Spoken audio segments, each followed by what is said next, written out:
দখল করা জমিতে আপনি কি পাট্টা পেতে পারেন? যে জমিটা দখল করে আছেন সেই জমিতেই আপনি পাট্টা চাইছেন, সেটা পেতে পারেন? দেখুন, সেটা আপনি যদি কোনো অন্য কারো ব্যক্তিগত সম্পত্তিতে আপনি দখল করে থাকেন, সেই সম্পত্তি আপনি কিন্তু সেই জমি হোক, সেই জমিতে আপনি কিন্তু পাট্টা পাবেন না। যদি সেই সম্পত্তি খাস হয়ে থাকে, অর্থাৎ সরকার অধিগ্রহণ করে থাকে বা ভেস্ট ল্যান্ড হয়ে থাকে, তবেই আপনি পাট্টার জন্য আবেদন করতে পারবেন। তাই বলে যে পাট্টার জন্য আবেদন করলেন আর আপনি পেয়ে গেলেন, ব্যাপারটা এরকম নয়। কারণ সরকারের তরফ থেকে সময় সময় মানুষকে পাট্টা দেওয়া হয়। যারা ভূমিহীন মানুষ তাদের জন্য কিন্তু এই পাট্টার ব্যবস্থা করা হয়, তারা কিন্তু এই পাট্টাটা দিতে পারবে।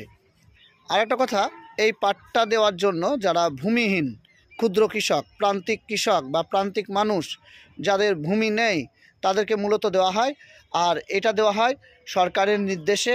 বিডিও অফিস এবং বিএলআরও অফিস মিলে দুজনাই কিন্তু আপনার তালিকা তৈরি করে। তালিকা তৈরি করার পর যে কাকে কাকে দেওয়া হবে সেটা নির্দিষ্ট করে দেওয়া হয়। তারপর সেই তালিকা অনুযায়ী তারা স্পটে যায় এবং সেখানে দেখে, অর্থাৎ সরজমিনে তদন্ত করে দেখে যে ওই মানুষটি পাওয়ার যোগ্য কিনা, বা দেখে যে ওই যে জমিগুলো সিলেক্ট করা হলো পাট্টা দেওয়ার জন্য, সেই জমিগুলোতে আদৌ কেউ বাস করছে কিনা। যদি দেখা যায় ওই সব জমিতে, অর্থাৎ সরকারি যে জমিগুলো, সেই জমিগুলোতে বা ভেস্ট হয়ে যাওয়া যে ল্যান্ডগুলো, সেগুলোতে দীর্ঘদিন ধরে কোনো না কোনো মানুষ বাস করছে, তখন কিন্তু পাট্টাটা ওই সব মানুষকে অনেক সময় দেওয়া হয়। কিন্তু এখানে একটা বিষয় আছে, কিছুটা পলিটিক্স রয়েছে, কিছুটা রাজনৈতিক রয়েছে, এইসব বিষয়গুলো থেকে যায়। সুতরাং যে আপনি ওখানে বসবাস করছেন মানেই যে পাবেন এমন কোনো কথা নেই।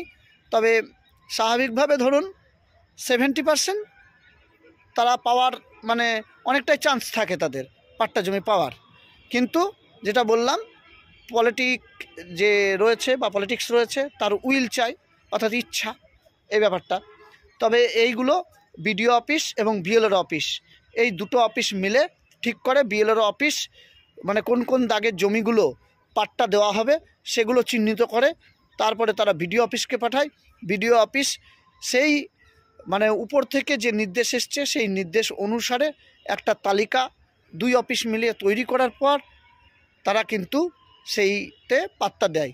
পাট্টা দেওয়ার পর মানে যারা করবে তাদেরকে কিন্তু অ্যাপ্লিকেশনটা ওখানে জমা দিতে হয়। জমা দেওয়ার পর সেই সময় বিডিও অফিস আবার বিএলআর অফিসকে একটা তথ্য পাঠায়। এবার তখন কি হয়, সেই মানুষগুলো যারা পায় তারা বুঝতে পারে যে আমরা পাট্টা পেলাম। এরকম কিন্তু